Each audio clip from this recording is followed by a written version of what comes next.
जयंती से सदस्यता अभियान शुरू किया था और ये सदस्यता अभियान हमारा 31 अक्टूबर सरदार पटेल जी की जयंती तक चलेगा और पूरे नवंबर हमारे चुनाव होंगे संगठन के और नवंबर के आखिर में हम राष्ट्रीय अध्यक्ष का चुनाव करेंगे और इसमें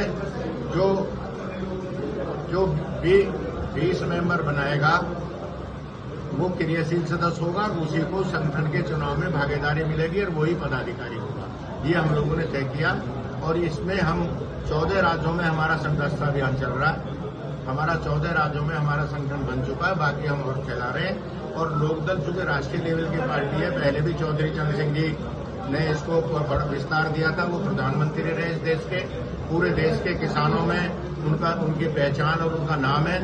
तो उसी आधार पर उनके सिद्धांत को लेकर चौधरी चरण सिंह जी गांव के लिए, किसान के लिए, बेरोजगार नौजवानों के लिए क्या चाहते थे। जयंत चौधरी जी भी स्किल मिनिस्टर हैं, तो स्किल की ट्रेनिंग, नौजवानों को ट्रेनिंग देकर उनको लघु उद्योग लगवाना, उनको काम देने का काम, ये काम हम लोग करने जा रहे हैं और इसी पर आधारित हम पार्टी का संगठन मजबूत कर रहे हैं। क्योंकि चौधरी चरण सिंह चाहते थे कि गांव में सुविधाएं मिले। चौधरी चरण सिंह ये चाहते थे कि प्रत्येक गांव में सड़क हो, अस्पताल हो, गांव में स्कूल हो, गांव में सारी सुविधाएं हो। अगर जब गांव में सुविधा होंगी तो शहर पे लोग नहीं आने के। आज शहर आबादी के दबाव में मर रहे हैं। दिल्ली, कलकत्ता, चेन्नई, बॉम्बे सब आबादी के दबाव में दब चुके हैं और शहर स्लम बन गए। अगर गांव में सुविधाएं नहीं दोगे, गांव में सारा इंतजाम नहीं करोगे तो फिर शहरों में लोगों का रहना दूभर हो जाएगा। यानी कि किसानों की पार्टी आपकी, लेकिन किसान बड़ी समस्या में फंसे पड़े हैं, प्राधिकरण आमने सामने है। नहीं तो प्राधिकरण जो किसानों के साथ गलत काम कर रहे हैं उन सवालों को मुख्यमंत्री जी उठाएंगे और हम किसानों के साथ हैं। किसानों की जमीन पर यहाँ पर नोएडा खड़ा है, किसानों की जमीन पर ग्रेटर नोएडा, यमुना अथॉरिटी खड़ी है, किसानों की जमीन पर जेडीए खड़ा है और सारा कारोबार किसानों के हजारों साल से किसानों के गांव हैं, उनके खेत हैं। उनके साथ अगर हकतलफी होती है, उनके साथ कोई दिक्कत होती है तो हम किसानों के साथ हैं और मुख्यमंत्री जी से हम इस बारे में बात करेंगे। सर, जिस तरह से आपने बरेली प्रकरण के बारे में बताया, तो क्या अपील करना चाहेंगे लोगों से और कितना सही या गलत मानते हैं? देखिए, मैं ये कहना चाहूंगा लोकदल की तरफ से कि धर्म की राजनीति ना करें, नफरत ना बढ़ाएं।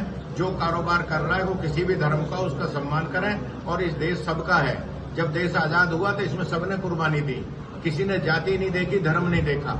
आज भी कोई जाति धर्म, आज कुछ लोग जाति की राजनीति करते हैं, कुछ धर्म की राजनीति करते हैं। राष्ट्रीय लोकदल किसान, गांव, गरीब, नौजवानों की राजनीति करता है। हम इसके साथ नहीं है और अगर ऐसा कोई काम करता है, अभी मैंने बरेली में देखा कुछ लोग पोस्टर लगा रहे थे, ये सरकार का काम नहीं था।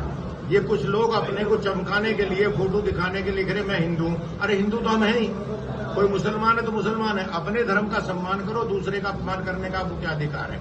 और ये काम करना, जो कारोबार कर रहे हैं, जो भारतीय है उसको समान अधिकार है, हमारे संविधान में समान अधिकार है। इसलिए हम इस बात का कतई समर्थन नहीं करते और ऐसे लोगों से मैं कहना चाहता हूं, ये वो लोग हैं जिनको ना कोई राजनीति में जानता है, जिनको जो कहीं नहीं जानता, वो केवल अपना चेहरा दिखाने के लिए, अपना नाम प्रचारित करने के लिए इस तरह का घृणित काम कर रहे हैं। ये सरासर गलत है और मैं इसकी आलोचना करता हूं।